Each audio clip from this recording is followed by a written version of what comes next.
और कर्म का साथी कोई नहीं।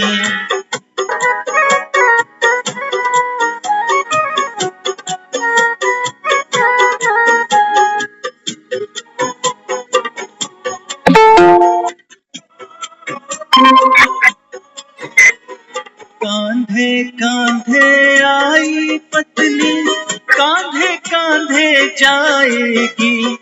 तन मन धन सब कुछ दे दे, पर कांधा ना दे पाएगी।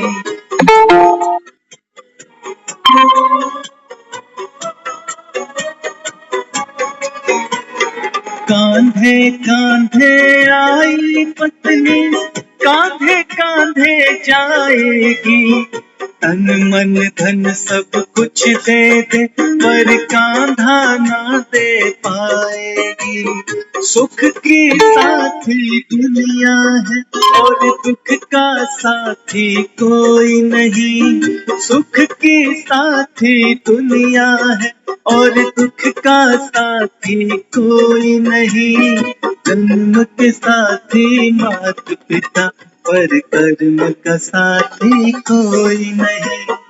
जन्म के साथी मात पिता, पर कर्म का साथी कोई नहीं।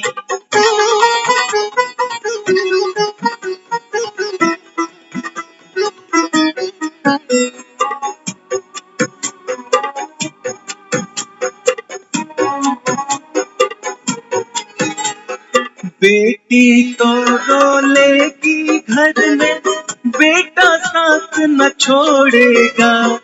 दफना कर मिट्टी में तुझको, जला जला कर छोड़ेगा।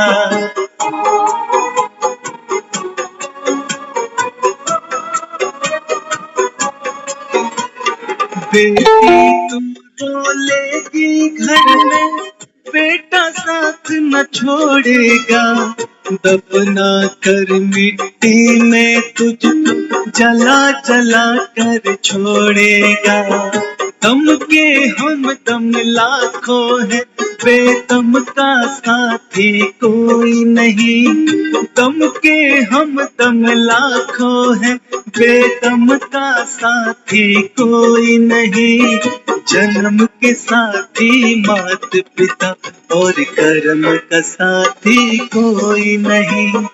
जन्म के साथी मात पिता, और कर्म का साथी कोई नहीं।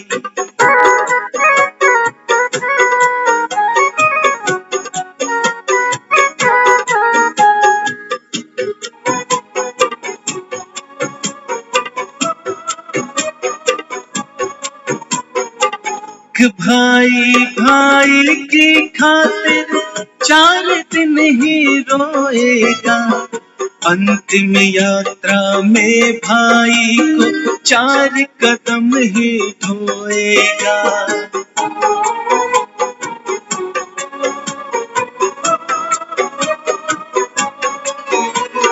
एक भाई भाई की खातिर 4 दिन ही रोएगा। अंतिम यात्रा में भाई को 4 कदम ही ढोएगा। जीते जी के रिश्ते नाते, मरने का साथी कोई नहीं। जीते जी के रिश्ते नाते, मरने का साथी कोई नहीं। जन्म के साथी मात पिता, और कर्म का साथी कोई नहीं। जन्म के साथी मात पिता, और कर्म का साथी कोई नहीं।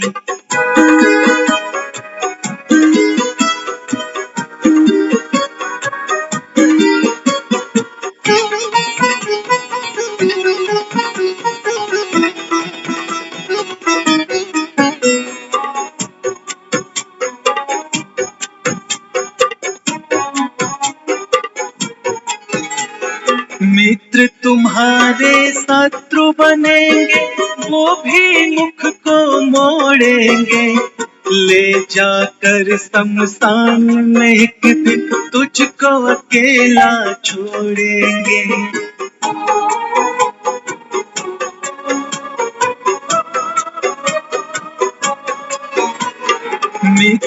तुम्हारे शत्रु बनेंगे, वो भी मुख को मोड़ेंगे। ले जाकर शमशान में एक दिन तुझको अकेला छोड़ेंगे। सबका साथी स्वयं बना, पर स्वयं का साथी कोई नहीं। सबका साथी स्वयं बना, पर स्वयं का साथी कोई नहीं। जन्म के साथी मात पिता, पर कर्म का साथी कोई नहीं। जन्म के साथी मात पिता, पर कर्म का साथी कोई नहीं।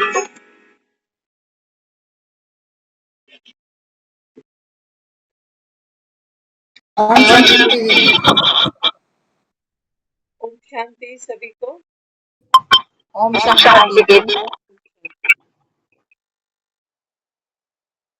तो हम सबके जन्म के साथी हमारे माता पिता।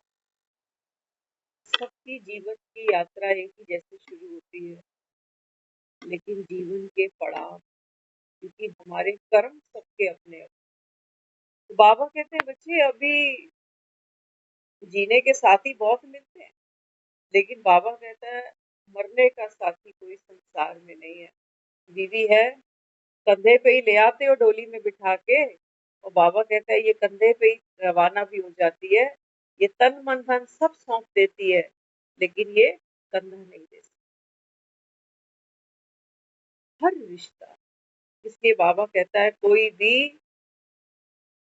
भी बाबा कहता है संसार में देहधारी वो तुमको सुख दे नहीं सकता, तुमको पार लगा नहीं सकता। कोई भी देहधारी भगवान हो नहीं सकता। तो कर्म का साथी कौन बने? कर्म का साथी कौन? आज बाबा कहता है अभी तुमको सत्य का संग मिला है। सत्य का संग। बाबा कहता है ये है सच्चा सच्चा सत्संग। स्वयं सत्य बाप सत्यम शिवम सुंदरम, संगम पर बैठ बच्चों के सम्मुख होते हैं। विराट चक्र बाबा कहता है मैं तुमको दर्शन कराता हूँ। और कर्म का साथी कौन बनता है हमारा? स्वयं शिव हमारा साथी बनता है। उसकी श्रीमत ही हमारा कर्म का साथी है। बाबा कहता है मेरी श्रीमत पर कर्म किया तो बाबा कहता है मनुष्य से देवता किए करत न लागी बात।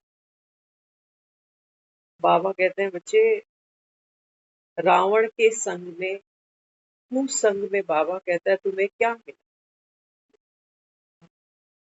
मोह से, लोभ से, ईर्ष्या से, घृणा से, अज्ञान से, भक्ति से, शास्त्रों से क्या पाया? बाबा कहते आंख अभी भी खोलना नहीं चाहते हो? अभी भी आंख नहीं खोलना चाहते हो? बाबा कहते हैं बच्चे अगर रावण के संग में ही रह गए तो ये तो डूबे ही पड़े हो। डूबे ही पड़े ना। बाबा कहता है तभी तो तुम मुझको याद करते हो कि हे भगवान हमको भव से पार उतार। वो सब ले ले, किसको कहते हो ले ले? तो बाबा कहते हैं बच्चे एक बाप ही है जिसको बच्चों पर तरस पड़ता है, और मैं ही हूँ जो तुमको वापस लेने आता हूँ। बाकी दुनिया में बाबा कहता है कोई भी ऐसा नहीं। बाबा कहता है जो तुम्हारा बाप भगवान भी बन जाए, टीचर भी बने, सतगुरु भी बने, तुमको आदि मध्य अंत का ज्ञान भी दे दे और साथ साथ तुमको वापस। बाबा कहता है मेरे सिवा और कोई है नहीं, एक मैं ही हूँ। बाबा कहता तो घर चले, या बाबा कहता अभी और धक्के खाने हैं और महल माड़ी अभी बनानी है, क्योंकि संसार की सच्चाई हमारे सामने है। आप सब देख रहे हैं आजकल बाबा रोज मुरली में कहता है ये बच्चे आफते आनी है, कहता है ना। न्यूज़ सब सुन रहे हैं आजकल कि बांग्लादेश में जो पीएम है, देखो रात-रात भागना पड़ा। पीएम कोई छोटी पोस्ट नहीं होती है। कलयुग के बाबा कहता है ये राजे हैं। कोई देखो जेलों में पड़ा है, कोई को देश निकाला। शरण ढूंढ रहे हैं, जाएं कहाँ? बाबा कहता है बच्चे यही कहता हूँ तुमको इस समय गीता एपिसोड चल रहा है। भगवान गीता का उपदेश दे रहा है अर्जुनों को और बाबा कहता है दूसरी तरफ महाभारत का रण सजा हुआ है। सजा है नहीं, बचोगे तो नहीं। बाबा कहता है बच्चे मृत्यु तो जब आएगी आएगी। मृत्यु से किसकी यारी है? आज तेरी तो कल मेरी भी बारी है। लेकिन बाबा कहते हैं मृत्यु से पहले भी जो जीवन आप जी रहे हो, क्या ये जीना भी कोई जीना है रे लल्लू? ये जीना कोई जीना है? एक डर है, एक इनसिक्योरिटी है, एक बेचैनी है, रिश्तों में आपस में वो आकर्षण नहीं है। हम बने तुम बने एक दूसरे के लिए, वो नहीं है आज।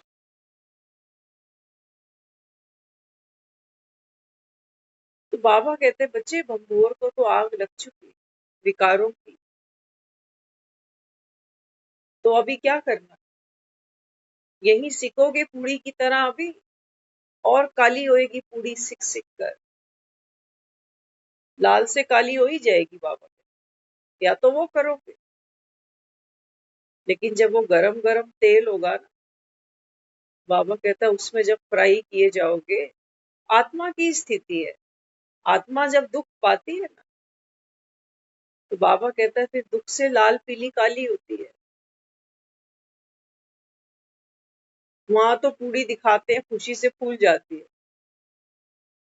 और बाबा कहता है यहाँ आत्मा, बाबा कहता है देखो काला सोना बन गई है। कोई, बाबा कहता है आप में आकर्षण नहीं, कोई सच्चाई नहीं, कोई सफाई। मन भी मैले, कर्म भी मैले। बाबा कहता है तुम्हारा भविष्य भी मैले, अंधकार। पता नहीं कहाँ जाएंगे, क्या करेंगे। तो बाबा कहते हैं बच्चे ये क्या है? ये है सत्य का संग। अच्छा है, क्या लगता? सत्य का संग अच्छा है। मुझे सुना एक बारी एक चोर था, गांव में बड़ा प्रसिद्ध था, दुनिया जानती थी उसको कि ये चोरियां ही करता। रात का समय था, गांव में कोई एक संत आया, जगह ढूंढ रहा था, कहीं आश्रय ढूंढ रहा था कि रात को कहाँ सो। तो एक सराया उसने देखा, कोई धर्मशाला थी। वहां जब अंदर जाने लगा तो वहां उसने किसी ने उसको रोक लिया। कहते इस धर्मशाला में हम ऐसे आपको जगह नहीं दे सकते सोने के लिए रात को। पहले आप ये बताओ कि किसी को जानते हो गांव?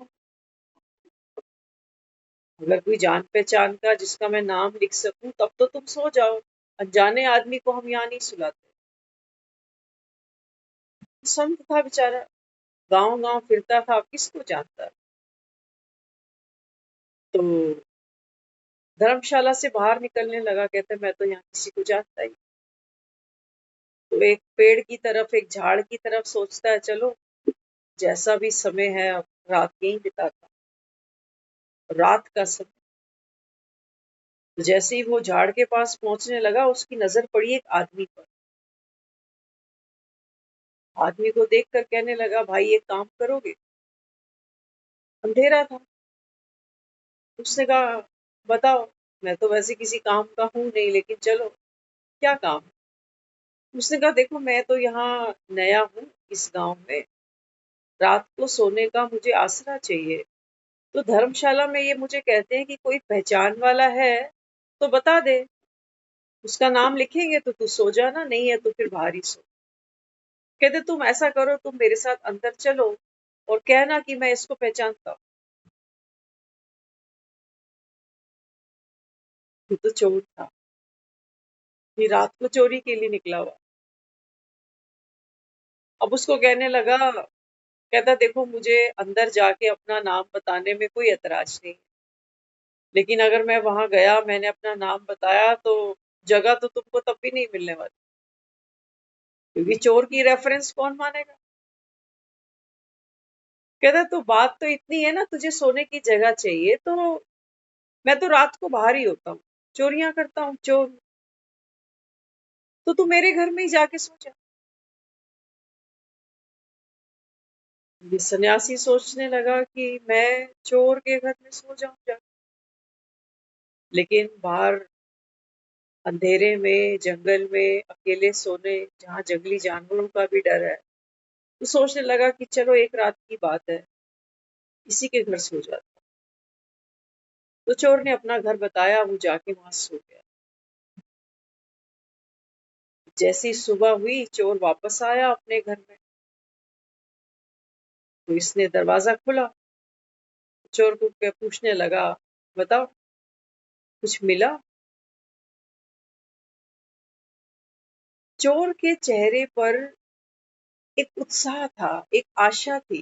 कहते नहीं, आज कुछ नहीं मिला, कल फिर देखेंगे।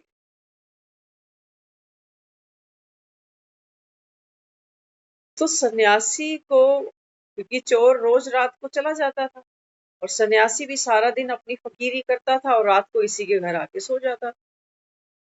एक महीना वो जो सन्यासी था वो इस चोर के घर रहा। शुरू शुरू में इसको डर लगता था कि चोर के संग में मैं बदल गया तो मैं भी चोर बन गया। लेकिन ये जो सन्यासी था, ये एक महीने के बाद जब उस चोर के घर से बाहर आया कि अगली यात्रा करे, किसी और गांव में जाए, तो उसके गांव से ही आगे चल पड़ा। तो रास्ते में ये सोचता जा रहा है चोर के बारे में। कहता था, मन में सोचता है कि असली सन्यासी मैं या वो चोर। कहता जो रोज छोटी मोटी चोरियां करने जाता है और कितने दिन कुछ मिला ही नहीं, खाली हाथ वापस आता रहा, लेकिन वो कभी निराश नहीं लौटा। जो छोटी छोटी चोरियां करने पूरी पूरी रात जागता है। जब जब वो सुबह आया, मैंने पूछा उससे कुछ मिला, उसके चेहरे पे एक कल की उम्मीद थी कि कोई बात नहीं, कल कल मिल जाएगा, खुशी। फिर सोचने लगा, देखो चोर कैसा है। नहीं तो चोर सोचे, क्योंकि चोर के मन में तो ये आएगा, जो चोर होगा उसको सभी चोर दिखे। चोर के मन में ये भी नहीं आया कि रात को तो मैं हूंगा नहीं, मेरे ही घर से कुछ चुरा के ये निकल गया, तो है तो ये भी फकीर ही, मैं चुरा के खाता हूँ, ये मांग के खाता है। लेकिन चोर के मन में ऐसा कोई संकल्प चला ही नहीं कि मेरे घर से कुछ चोरी का सामान इधर उधर करके चला गया तो, या मेरे ही बारे में किसी को कुछ बता दिया तो, कि देख ये चुरा के ले आया, ये चुरा। चोर नहीं डरा। और जब जब वो चोरियां करके लौटता, जब हाथ कुछ नहीं लगता, बेरंग लौट कर आता, तो उसके चेहरे पे एक सेटिस्फेक्शन होती थी कि मेहनत मैं पूरी करता हूँ, मेरी मेहनत में मैं कोई कमी नहीं छोड़ता। और चोर को ये डर नहीं लगा कि इतने दिन ये सन्यासी, ये फकीर मेरे घर रह रहा है, कहीं ये मुझे बदल गया तो। चोर को डर नहीं लगा, सन्यासी को डर लग रहा कि कहीं इसके साथ रहते दुनिया मुझे भी चोर कहने लगी तो। सन्यासी सोचता है कि जो छोटी छोटी चोरियां करने जाता है, खाली हाथ लौटता है, फिर भी बिंदास लौटता है। और मैं परम धन खोज रहा हूं, भगवान को खोज रहा हूं। मैं भगवान को खोज रहा हूं जो इस दुनिया में कहीं दिखता नहीं है। और जब मुझे वो उपलब्धि नहीं मिलती, वो प्राप्ति नहीं होती, तो मैं तो सोचता हूँ ये फकीरी बेकार है। इससे अच्छा तो दुनिया अच्छी है, कम से कम मौज तो कर रही है। मैं मौज भी नहीं कर रहा और भगवान भी नहीं मिल रहा। तो मैं तो रोज गिल्ट में जाता हूँ कि मेरा ये रास्ता ठीक है या नहीं है। चोर कभी नहीं सोचता कि मेरा ये रास्ता ठीक है या नहीं। चोर के मन में कभी नहीं आ रहा इसको क्या कहा। बाबा कई बार मुरली में कहता है ना, बच्चे दृढ़ निश्चय हो। दृढ़ निश्चय सफलता की निशानी। चोर को दृढ़ निश्चय है, दृढ़ निश्चय। उसकी आत्मा कभी कपती नहीं है कि चोरियां करते करते कुछ मिल नहीं रहा, कैसे चलेगा, परिवार कैसे पालूंगा। दृढ़ निश्चय, कोई और संकल्प ही नहीं है मन। और ये फकीर जिसको दुनिया मिलती है तो मत्थे टेकती है, ये रोज सोचता है कि मेरा रास्ता ठीक है। ऐसा तो नहीं फकीर बन के गलती हो गई, मैं भी गृहस्थी बन जाऊं, बीवी बच्चे पालूं। तो रास्ते में चलता चलता सोचता है कि असली योगी तो वो चोर है जो रात को जब जाता है, काम पर जाता है, मेहनत करने जाता है, आलस नहीं करता। आलस नहीं करता कि आज मन नहीं करता। और हम जब भगवान को याद करते हैं, पुरुषार्थ करते हैं, हमको आलस आता है। आज कहा ना बाबा ने, हर घड़ी अंतिम घड़ी।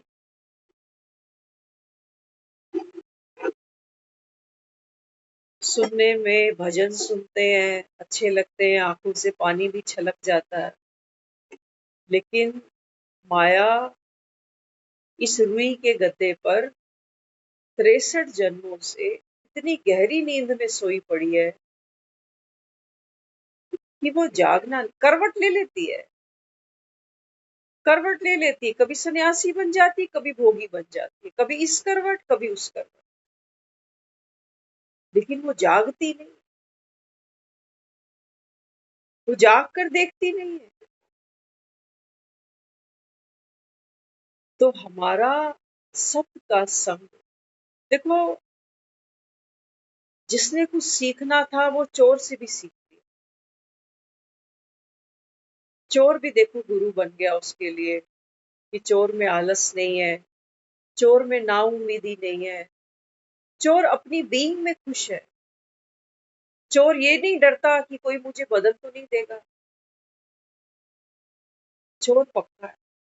लेकिन ये साधु कच्चा है, साधु कच्चा है। भगवान का मार्ग, ज्ञान का मार्ग ऐसा मार्ग नहीं है कि हमें उपलब्धि मिलेगी, लोग पहचानेंगे, मेरी वाह वाह करेंगे, तब तो मजा आएगा चलने में कि भाई आप तो बहुत अलग ही काम कर रहे हो दुनिया में। अगर हमको ये भी चाहिए ना, तो हम चल नहीं पाएंगे।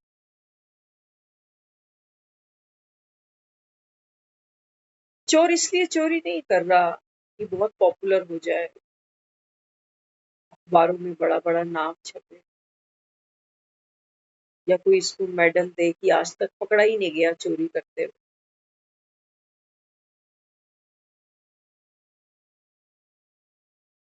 चोर का धर्म है चोरी, तभी चोर कहलाता है। बाबा कहते हैं, तुम कहते हो मैं आत्मा, आत्मा का धर्म क्या है? आत्मा का धर्म क्या है? चोर का धर्म चोरी, तभी वो चोर बना। बाबा कहते हैं, बच्चे तुम आत्मा हो, तुम्हारा धर्म कौन सा है? आत्मा का धर्म है जागृति, होश। होश कोई योग का है, होश कोई याद, है ना। अभी हम सब होश में हैं, जिंदा बैठे हैं, इसलिए होशो हवास। लेकिन कोई बेहोशी का इंजेक्शन लगा दे तो होश में होंगे, बेसुध पड़े हुए। बाबा कहते हैं बच्चे, आत्मा 63 जन्मों से देह बांध के इंजेक्शन रोज लगते हैं इसको, ये होश में आती ही नहीं।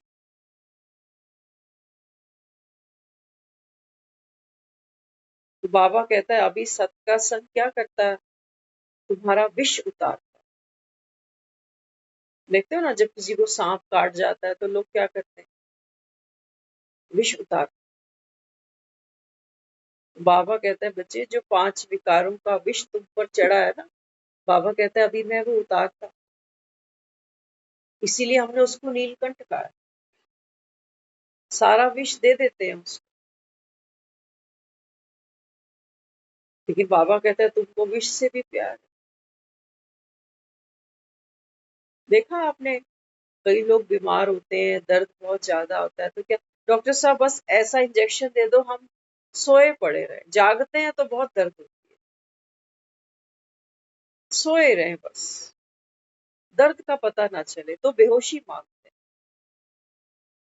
हमारी और आपकी अभी वही हालात है।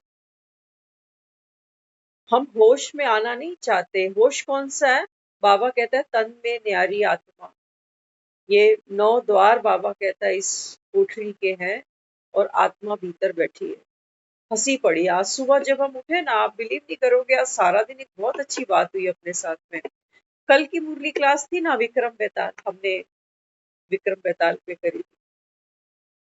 आज जब हम उठे तो 2-4 मिनट बेड पर ही होते हैं, वो सारी रील घूमती है एक बारी।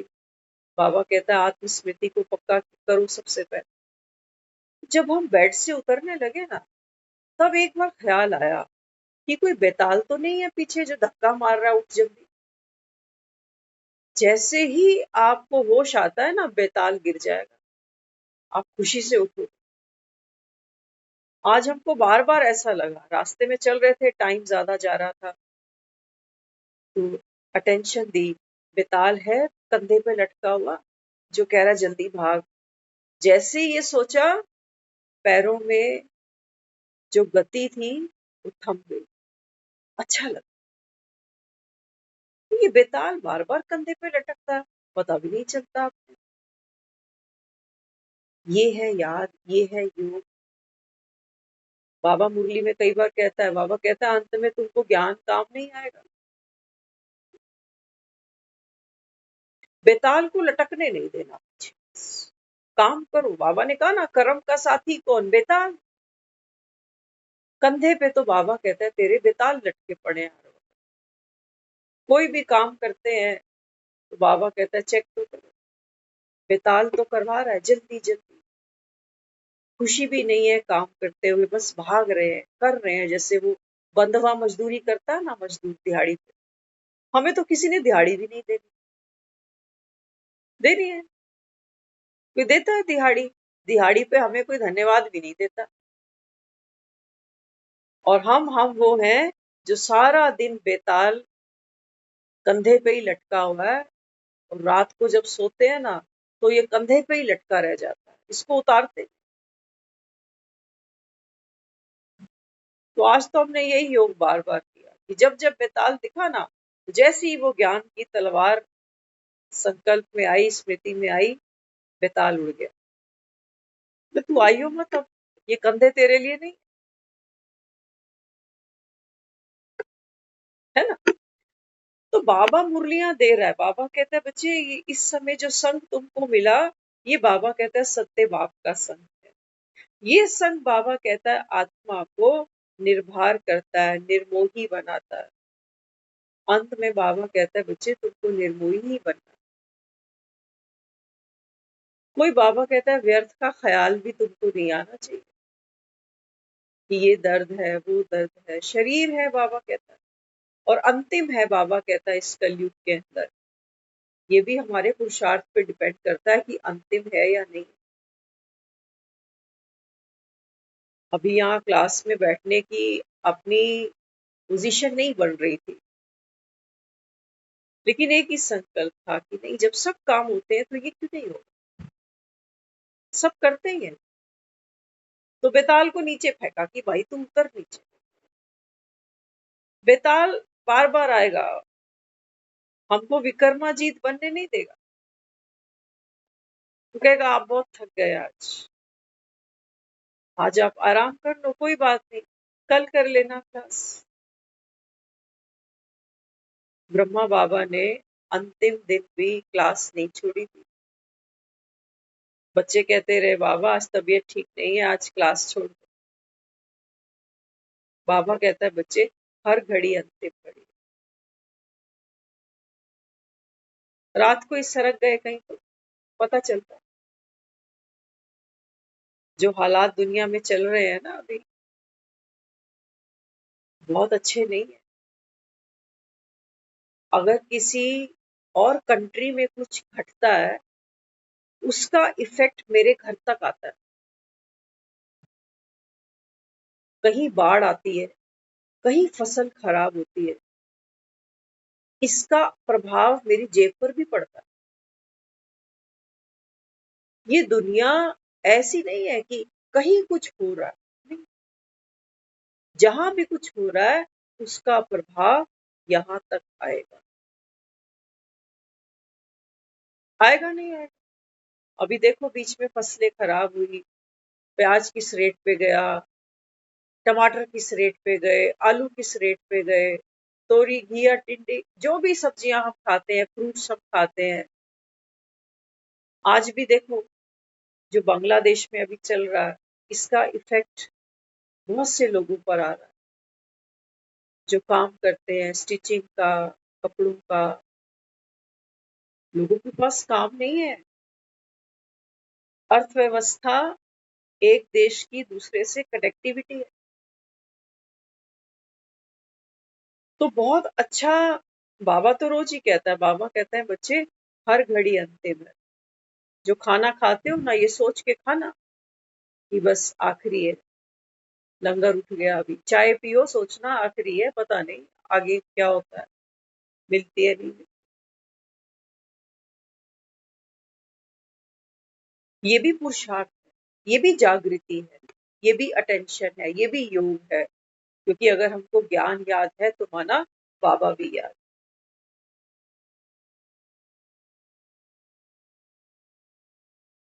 तो हम चोर हैं या साध हैं,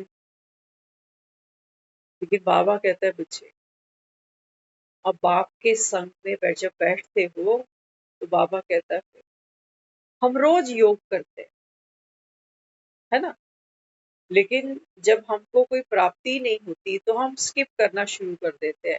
कई लोग मुरलियां भी रोज नहीं सुनते। वो साधु यही सोच रहा था कि चोर रोज भागता है, मेहनत करता है रात रात जाग कर, लेकिन जब सुबह पूछता हूँ क्या मिला, कहता कोई बात नहीं, आज नहीं मिला तो कल मिल जाएगा। ये निश्चय बुद्धि है, ये संशय बुद्धि नहीं है। और बाबा कहते हैं तुम भगवान को ढूंढने निकले हो और तुम्हें लगता है कि 2-4 दिन तो कर लिया, नींद भी खराब कर ली और कुछ हो तो रहा नहीं।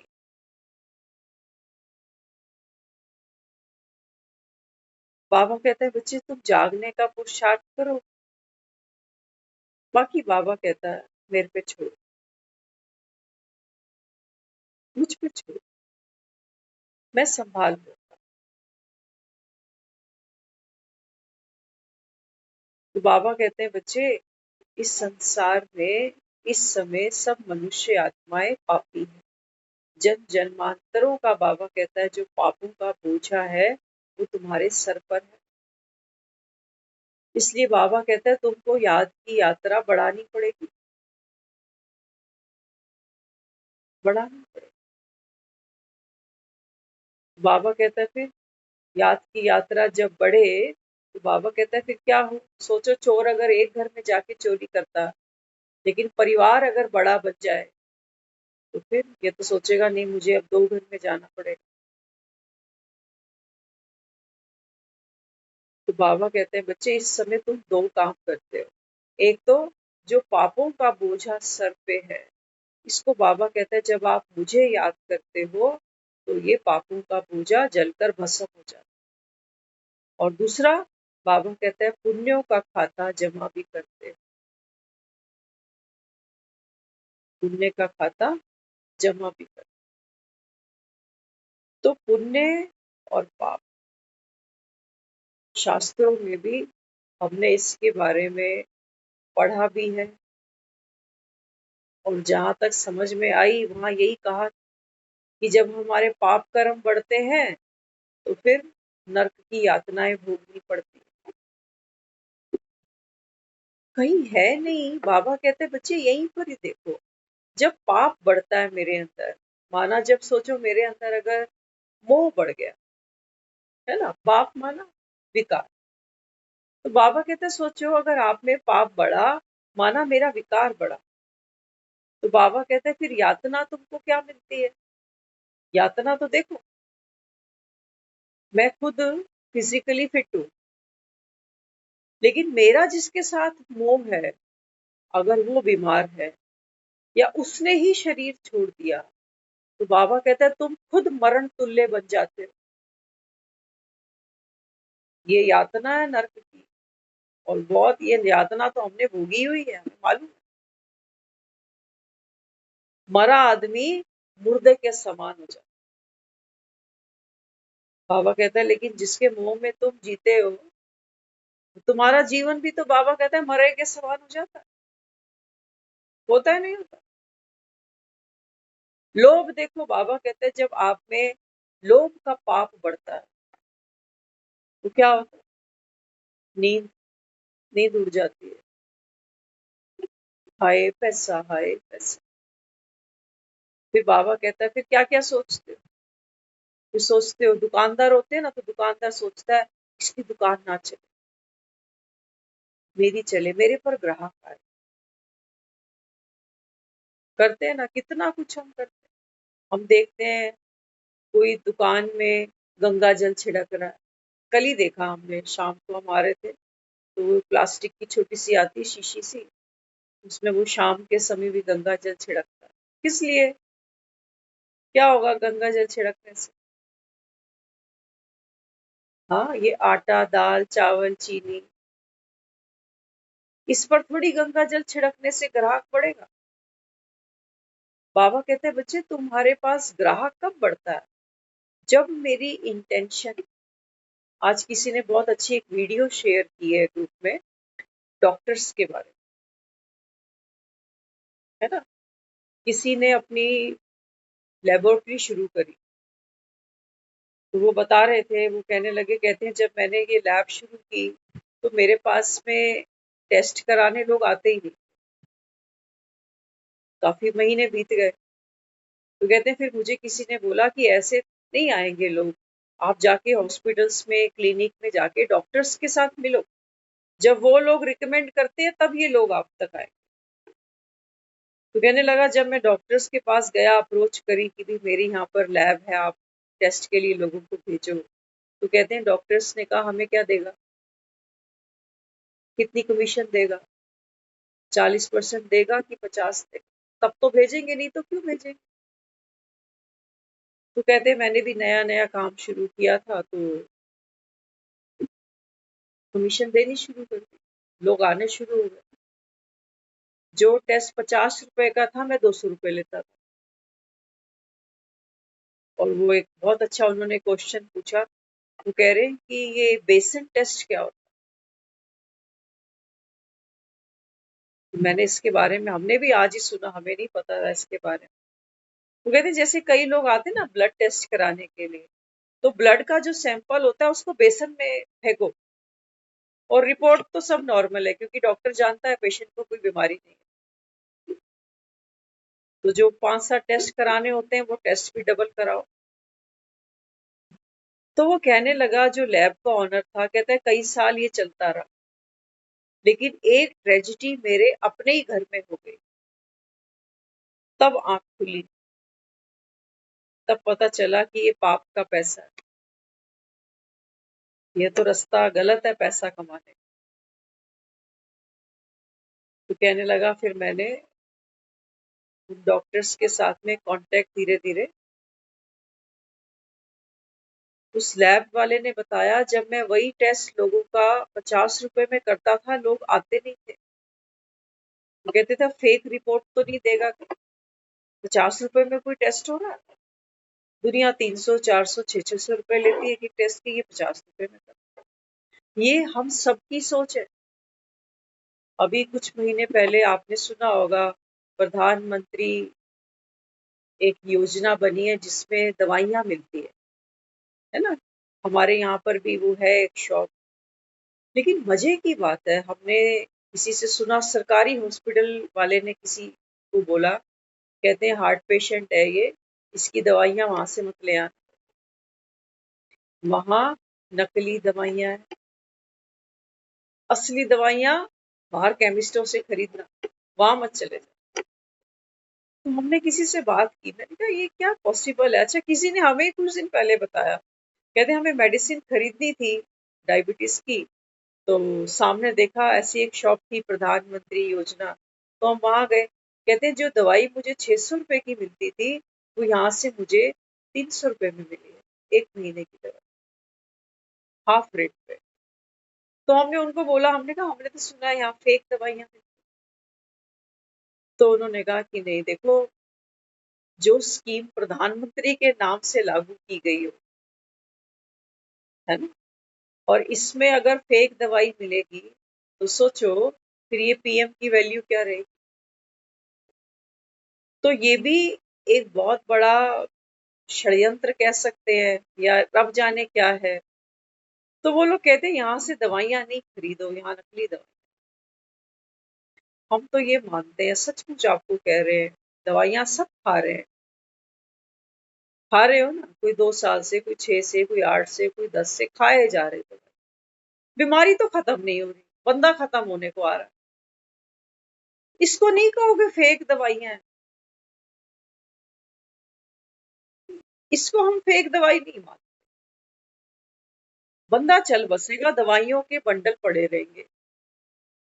एक एक महीने की दवाइयां हम ऐसे एडवांस ला के रखते हैं जैसे राशन। राशन भले ही एक बार दाल चावल चीनी कम पड़ जाए, कोई बात नहीं, लेकिन दवाई जरूर होनी चाहिए, कि ऐसा ना हो एक गोली के चक्कर में ही परम धाम पहुंच जाऊं जल्दी से, है ना। तो वो बताने लगे, लैब के जो ऑनर थे, कहते हैं जब मैं वही टेस्ट उनका ओरिजिनल रेट पे करता था, तो यहाँ कोई आता ही नहीं। कहते हैं फिर मैंने वहां पर बाहर लिखना शुरू कर दिया कि हम किसी को कमीशन नहीं देते, आप लोग भी टेस्ट कराते हो, लैब जाते हो, है कोई ऐसी लैब? अभी कुछ दिन पहले हमने ही एक लैब वाले से फोन पे किसी से अपॉइंटमेंट ली थी, पैनल के अंडर नहीं था वो, तो वो हमको बताने लगा कि ये जो टेस्ट आप कराना चाहते हो ना, ये 3,000 रुपए का टेस्ट। तो हमने कहा, हमका कुछ डिस्काउंट दो इस। तो पहले तो कहने लगा कि ठीक है, हम आपको 2,000 में करके दे देंगे। अपॉइंटमेंट डन नहीं करी थी हमने, उस बंदे ने हमको 3 4 बार उस नंबर पे फोन कर लिया, जबकि वो नंबर मेरा तो था ही नहीं, जिसका था उन्होंने बताया। कमीशन होती है ना इनकी, नहीं तो कौन किसको फोन करता है। तो माया जाल बड़ा जबरदस्त है। बाबा कहते हैं, बच्चे ये है पाप कर्म। यहाँ तुम्हारा साथी कौन बनता है? तुम्हारा लोभ। यहाँ तुम्हारा साथी बनता है तुम्हारा मोह। और बाबा कहता है, जब तुम पाप कर्म करते हो ना, तो यातनाएं यही भोगते हो, और कहीं नहीं भोगना। बाबा कहता है यही भोग।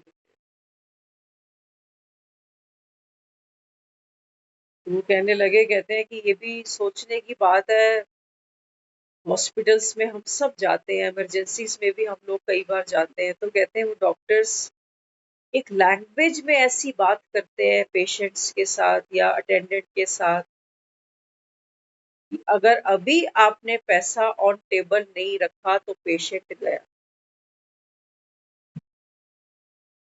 सीखना है हमको इन वीडियो से। ये वीडियो सिर्फ एंटरटेनमेंट नहीं है, अवेयरनेस नहीं है, हमको सीखना है कि इन फ्यूचर अगर कभी भविष्य में मुझे किसी इमरजेंसी में जाकर खड़ा होना पड़ा और हमने इसको भोगा भी हुआ है। कोई मैच्योर आदमी होता है ना, हम एक बार एक बच्चा ही है तो उसके सीढ़ियों से पैर स्लिप हुआ तो आंख पर उसकी चोट लगी और हम सब उसको लेकर पास में हॉस्पिटल है, ईडन हॉस्पिटल, वहां गए सारे। तो आंख की चोट थी, उसकी आंख भी बंद और वो बच्चा हमसे उठे भी नहीं। जैसे तैसे हम वहां पहुंचे तो वो डॉक्टर्स ने इतना पैनिक क्रिएट किया, पता नहीं किस डॉक्टर को मैं बुलाता हूँ, आप बताओ, फोन करके उनको बुलाएं, बड़े डॉक्टर को बुलाएं, आप बताओ बुलाना है कि नहीं बुलाना। बड़े डॉक्टर, सीनियर डॉक्टर, आदमी यहाँ क्या करे, इमरजेंसी है। हमारे साथ थे घर में, परिवार में बड़े। तो बच्चे ने बोला नहीं मुझे कुछ नहीं कराना। डर था बच्चे के तो मन में कि ये क्या करेंगे पता नहीं, ना मेरे पापा को बुला दो, पापा को बुला दो। तो जो घर में बड़े थे उन्होंने क्या कहा, कहते हैं आप यहाँ एक बैंडेड लगा दो और बच्चे को दे दो। तो वो क्या कहने लगा, कहते हैं जी देख लो ये लड़की है, कल को बड़ी होगी, कहीं ब्याहोगे तो ये पूरी जिंदगी रह जाएगा ये। उन्होंने कहा कोई बात नहीं, वो हम बैठे हैं, हम देख लेंगे, आप छोड़ दो इसको, एक बैंडेड लगाओ और काम खत्म। वो बच्चा आज भी हमें कहता है, कहते हैं अगर वहां नाना नहीं खड़ा होता ना तो तुम तो मेरा आज बेड़ा पार करा देते कसाईयों के हाथों से। तो उसको जब उसके घर में लेके गए, नोन टू कोई थे उनके घर पे आके स्टिच करके गए उसको। सोचो, कहीं भी खड़े हो जाओ, डरना नहीं। बाबा साथ। बाबा ने कहा ना बच्चों, आंखों से जो भी देखते हो ना ये कुछ रहने वाला तो नहीं। और ये जो डॉक्टर है ये क्या लगता है, ये मसीहे हैं। इनकी भी जब माँ बेड पे जाती है ये भी हिलते हैं हमारी तरह। इनके भी जब बच्चे हॉस्पिटलाइज होते हैं इनको भी भूख नहीं लगती। ये कोई मसीह है नहीं, ये कोई भगवान नहीं है जो ये कह देंगे वो हो जाएगा। ये कहते हैं ना हम भगवान नहीं है जी, हम तो अपनी ड्यूटी कर रहे हैं, सच कहते हैं। तो डरना नहीं। पहली वो कह रहा था, आमिर खान की वीडियो है वो, उसने कहा, कहते हैं फिर ये भी हो सकता है कि जिस ऑपरेशन के लिए ये मेरा माइंड मेकअप कर सकते हैं हो सकता है उसकी जरूरत ही ना। ये पेशेंट जब आता है ना इमरजेंसी में, पावली कह रही भगवान थे।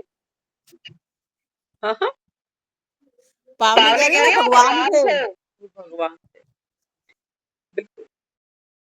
तो वहां का जो माहौल होता है हॉस्पिटल का, डॉक्टर्स का, इनकी जो लैंग्वेज हम सुनते हैं, कई बार कहते हैं आप लकी हो यहाँ तक पहुंच गए, नहीं तो पेशेंट यहाँ तक आता ही नहीं। अब बताओ जल्दी क्या करना, 1 घंटे का टाइम है, परिवार में सबसे पूछ लो फिर बताना हमें क्या करना है। 1 घंटा,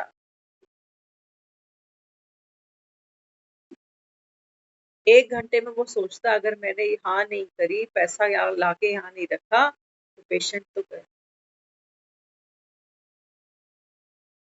पेशेंट तो गए। हॉस्पिटल्स में जाके देखो, वहां पर बकायदा रेट लिस्ट लगी पड़ी है कि ये काम कराना है तो 3 दिन इतना पैकेज, ये काम कराना है 5 दिन इतना पैकेज। गारंटी किसी बात की नहीं है, कोई प्लम्बर थोड़ी है हम कि नल कसेंगे तो कोई टूट फूट हो जाएगी तो फिर हम भरपाई करेंगे। बंदे की भरपाई थोड़ी कोई कर सकता है, इसलिए पहले ही साइन करा लेते हैं।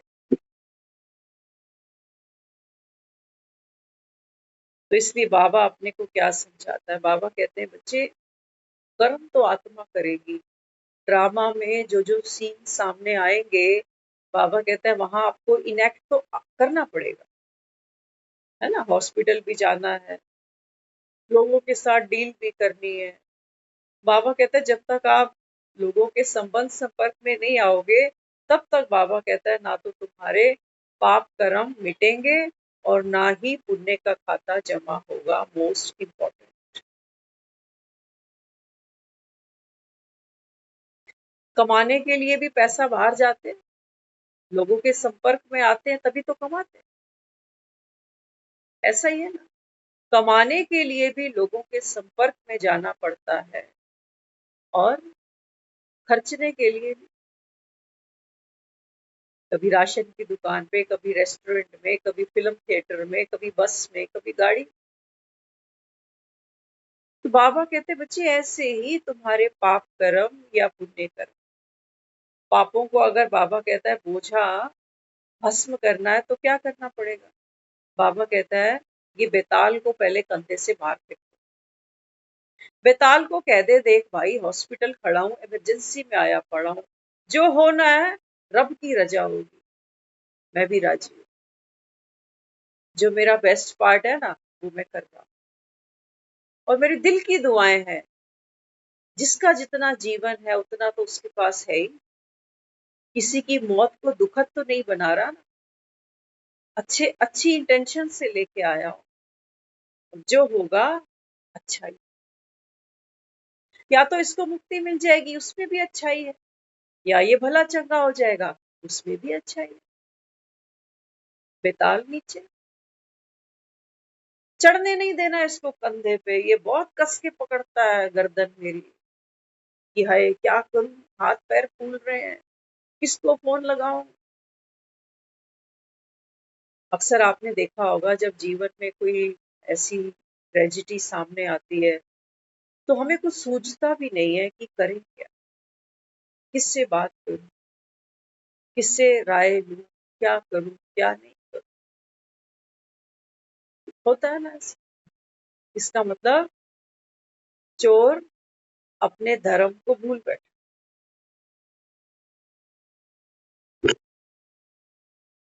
चोर कभी नहीं भूलता कि मैं चोर हूं, भूलता कभी। बाबा कहते तुम आत्मा हो, तुमको झट से भूल जाओ। एक बाबा कहता है कोई पैनिक सिचुएशन सामने आई, आत्मा डूब गई। इसको बाबा ने कहा है कि रावण का संग कुसंग डुबोए। बाकी ऐसा नहीं कि कोई बाहर नदी है, तालाब है, समंदर है जहां हम डूब रहे हैं। बाबा कहता है आपके विकार, आपके बंधन, आपकी गलत नेगेटिव व्यर्थ सोच, यही बाबा कहता है तुमको डुबो देती है, बाकी और कोई है? इसी को तो बेताल का है बाबा, यही तो बेताल है बाबा।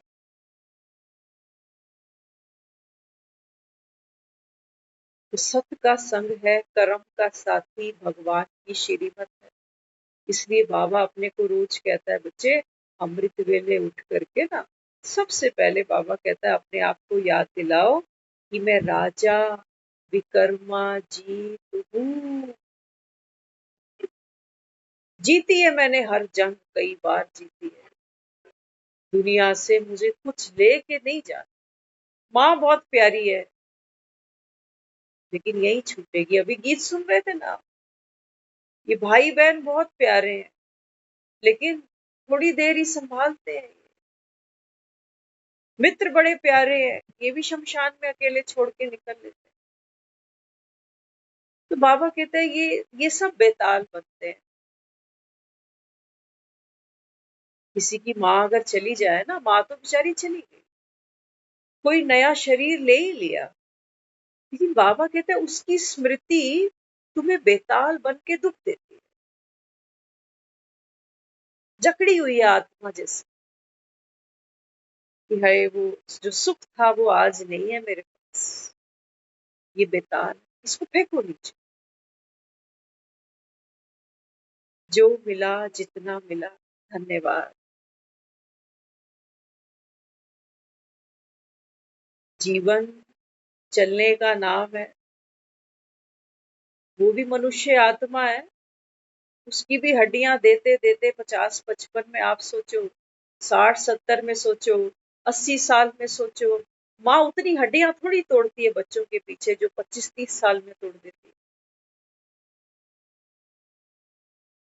शरीर में ताकत धीरे धीरे कम होती जाती है, तभी तो बुढ़ापे में माँ बाप बोझ लगते हैं बच्चों को, क्योंकि अब गाय दूध नहीं देती,